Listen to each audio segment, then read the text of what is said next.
Frostpunk 2 isn't all about the change, it's about respecting the legacy. Music of Frostpunk 2 was made with love, and love that I think was more mature.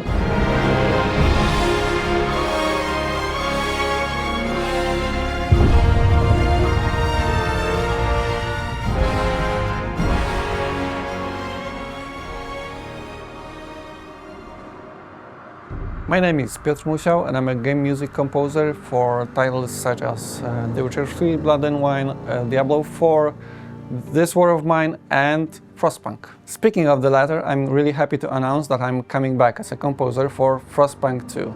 It's really exciting to be able to continue this musical journey, shaping the new sound of Frostlands and making everything memorable for you. Frostpunk 2 is a much bigger game, and we had to reflect that in the music.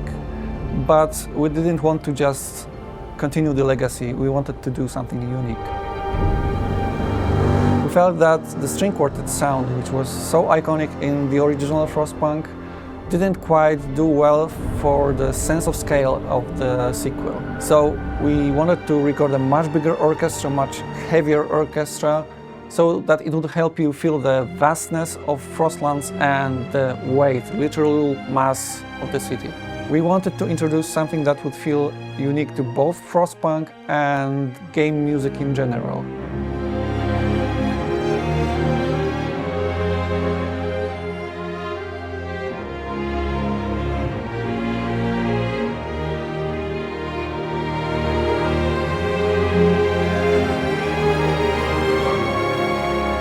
We went in search for unusual instruments like built from scrap or broken machinery or old piano parts. This is the domain of Frostpunk world, where you build stuff from what you could actually find on the street.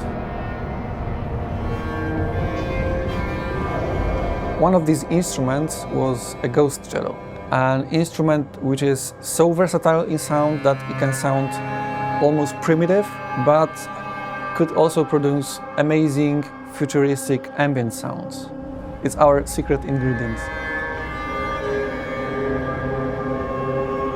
The score in Frostpunk 2 is balancing between live recorded emotional layer, the orchestra, and ghost cello, the lead instruments, as well as sound design.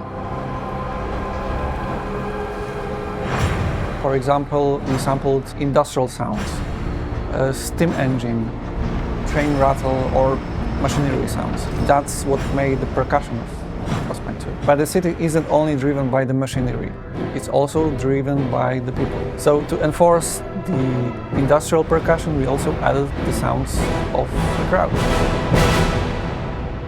Hi, my name is Chris, and I'm an expert sound designer behind Frostpunk 2. The biggest challenge for us was to create a soundscape that reflects the city in full. So it follows every aspect of the city. That required from us adapting to or implementing a layered approach towards creating sounds.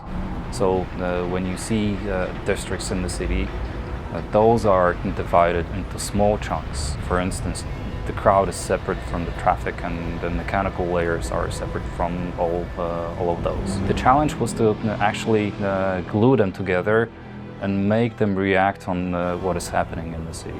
It was vital for the soundscape to follow actually the city size, the amount of crime, the amount of squalor, or the amount of multiple parameters that are happening in the city in real time.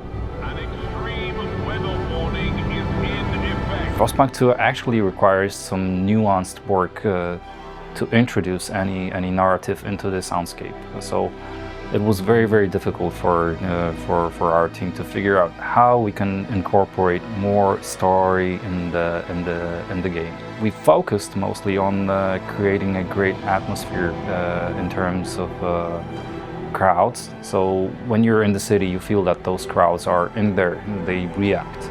But we also wanted to introduce some story elements in the design of House of Delegates. So that's a huge part of our soundscape. You can actually feel what are the biases for each faction. Like, you can feel that the delegates are talking to each other. You have multiple layers of nice crowd interactions.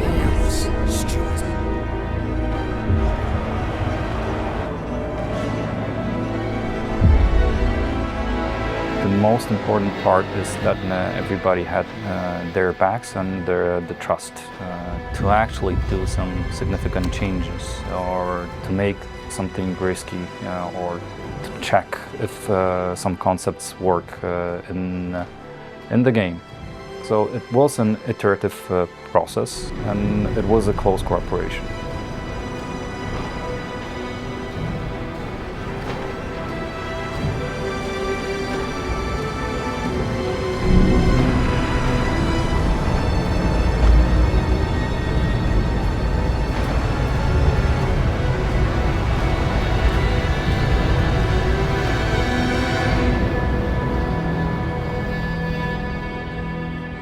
Frostpunk 2 isn't all about the change, it's about respecting the legacy.